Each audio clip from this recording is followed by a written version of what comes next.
Welcome back everybody to Elder Scrolls Online, and today I am on the first week of the public test servers update 33, and we have been testing out multi-rider mounts and the Deconstruction Assistant. And before I get into those, I would like to go tour this beautiful house, the Seaveil Spire. Now, this house is located in the very starter zone of Betnik, and it is right here.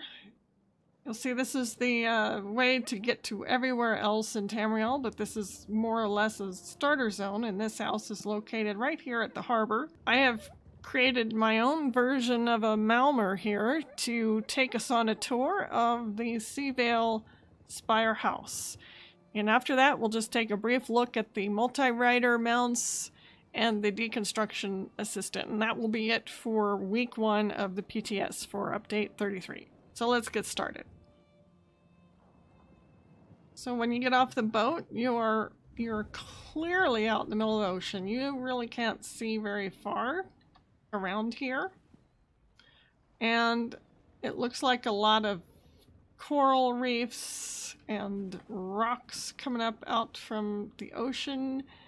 This does have a little bit of a lore to it when you look at the advertisement about the house in the Crown Store.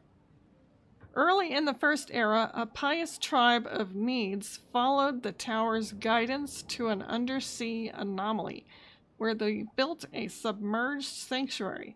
Millennia later, the edifice and the anomaly remain, providing a secure and wondrous escape from the surface world. So that is basically what this house is about. So as you go along here, this is kind of like a little stone dock of some sort. So as you come out here, you will see that there is a whirlpool.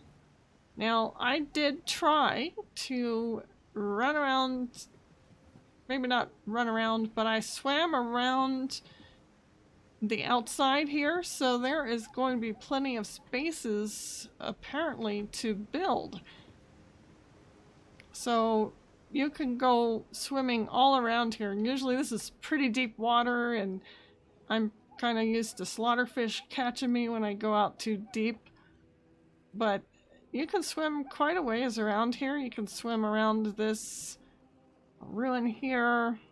You can stand up on some of the coral, so it's kind of fun just to explore it on the outside as well. Yeah, I think this actually is our boundary, and that makes sense because down there is actually all part of the livable space under the ground. So we'll swim back over here. If any of you like to build your own ships, this would be an excellent place to do it. A great home to practice that in. But definitely there is some mer or man-made structures out here. And then when you get to the whirlpool, you just go inside. And this is where you come out. And up there is where the whirlpool is. And you come into like a chamber here. And as far as decorating goes, it looks like you could probably put some statues around here just to make it even more interesting. And they've got some little water drips too, so it's a bit realistic there. Then we come down this little alcove and we come out into this grand room. And in here it's very open, very big. If you look up, it looks like that firelight is above the water. So that it's making me feel like I'm in the water, but it's breathable air, so it's kind of strange since this is an anomaly. And this is kind of interesting little I don't know what to call them. They are faces of some sort, but they have like these branched out horns. Maybe some kind of sea creature, bones of a sea creature. You'll see that besides the stairs we came down, there's a chamber over to the right and a chamber over to the left. And then there's a chamber up front. So to the right, I'll just go in here. And this is gorgeous. Look at this. It's like you're standing inside a national aquarium somewhere. So you get to see fish and boats, bubbles. So all of that stuff that you could see while you were swimming above, you can still see from here. So it's very immersive like that. And this is absolutely stunning. Nice work on the ceiling.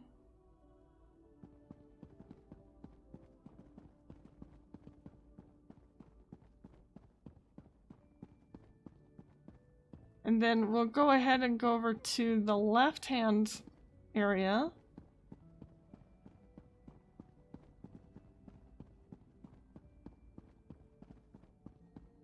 And this goes downward. And there's rooms in here. So there's this area and then there's like a room here. Oh, look at the detail on these pillars. That's great. I love the detail work here. And then there's another room just like that on the other side. Be whatever it is that you want it to be. And then going further, we go down even more. And we come into what looks like kind of like a pool puddle. It's not exactly a bath. But it's another pool area of water.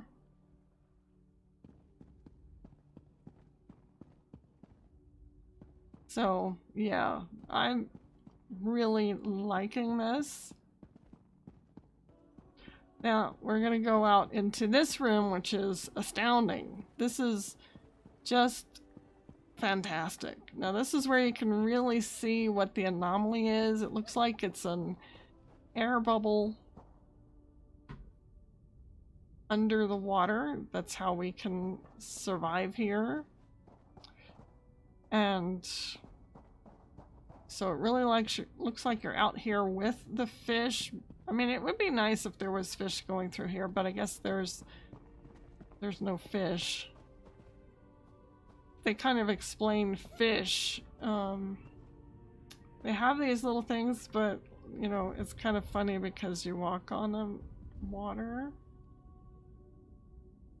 But anyway, there's fish. It looks like it gets pretty darn deep down there, so I probably wouldn't want to go down there too much. And so we have this little archway, which is kind of cute. And we can go all the way over to here. And this is the very back end of the space that we can explore. So you can kind of see I'm underneath the rock that I had swum up to, that rock stuff there. And here you can see the bow of a ship even. So it's just pretty amazing. There is a furnished version, and I can tell you already that the furnished version only puts stuff down here. So let's go ahead and look at it.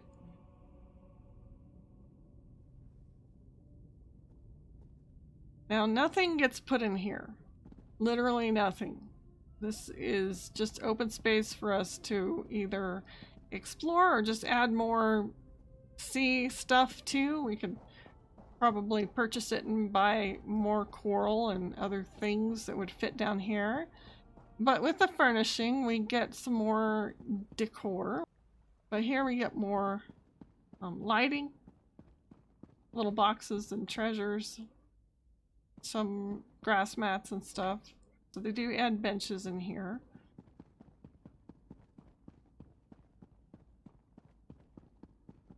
So you can kind of see how they've envisioned it. Like here would be your bar area or your place to prepare food. And more benches, more tables. There's these raggedy cloth things. And I guess those are probably supposed to be the banners of something, but they've been long ago tattered beyond recognition. So more big feasty area, bedrooms, library, bookcase stuff.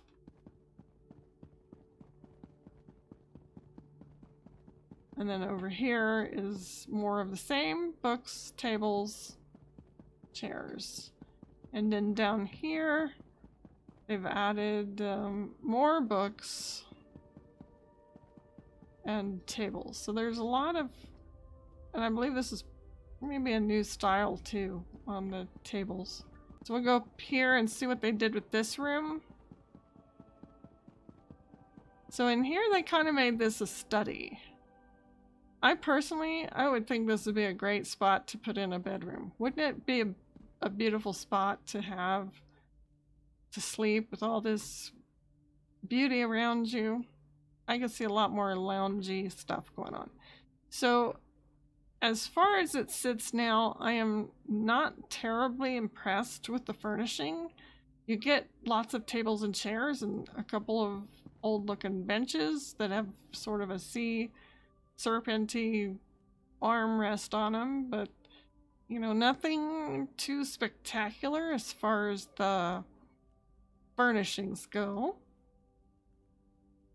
So probably one of those houses where I would say, you know, it's probably a good idea to just save your money and put in your own furnishings as you see fit, because this, of course, is a large house and it's got a lot of space. So there's a lot of room for improvement, a lot of room for decorations and so forth. So this one I probably would not recommend getting any of the furnishing for. Alright, so let's have a quick look. We're going to leave the home. We go back out the same way we came in. Alright, so that's it for the house. So let's have a quick look at the multi-person mount. So what we're doing is testing out two types of mounts. They are still not guaranteeing that we will see these in the Crown Store anytime soon, but guaranteed that they will be Crown Store when they do arrive. So they're called multi-rider mounts. There's two versions that we're testing, the Spider and the Draft Horse. Now if I hit the mount key to mount up, he just jumps right in. And he's hanging on to the back for dear life, because this is kind of a bumpy ride here. And you can also carry another player if they are in your group with you. You just walk up to them and you know how you can interact with them. So same thing happens with the horse. Yeah, there. He does have an animation to climb up, so as long as you're not glitching out, he should show up. So this is the mount. And of course this character does not have the upgraded riding skill yet, so she's not displaying any of the stuff that goes with the mount when it's fully upgraded. But that's how it works. Gilladel the Rag Picker. She happily trades items so you don't need to for useful crafting materials. She doesn't ply her trade in Cyrodiil or Battlegrounds because those areas aren't lucrative enough. After she's summoned, you and your groupmates can use her services. This is acquired through purchase, promotion, or event. And of course you can put that in your house as well. So now that I have her, she's out here. There's really no such thing as junk. It's all just treasure in need of a good whack or two. Save yourself the trouble, eh? I've got the broken down bits right here. And with this one, it's kind of neat because you can select multiple things. So just go through the list and click a whole bunch of things. And, you know, all of that. It starts adding up down here. It shows 11 items selected, and I can deconstruct them all. You have one last chance to go, oh wait, I didn't mean to. And then it's deconstructed. You can't get them back. There's no way to get them back. But you do get materials in exchange. And as long as you, of course, have that ESO Plus, you have the crafting bag for all that stuff to go into. So this is meant to just really be handy to help you with your loot situation when you're out and about, so you don't have to go back to town to figure it out. And I really like this. It's a very cool idea. I can't imagine how much this is going to help people in getting through dungeons and just running around. So that's about it for what I have to show you today. I think Monday, it looks like we're probably going to get another update for the public test server, and so we'll see if there's anything new. This time, of course, people could also have a chance to test out the new DLC that's coming, the 2 group dungeons that are coming. That's it for me, and take care. Thank you for watching. Please take a moment to like, subscribe, and hit the notification bell. Until next time, goodbye.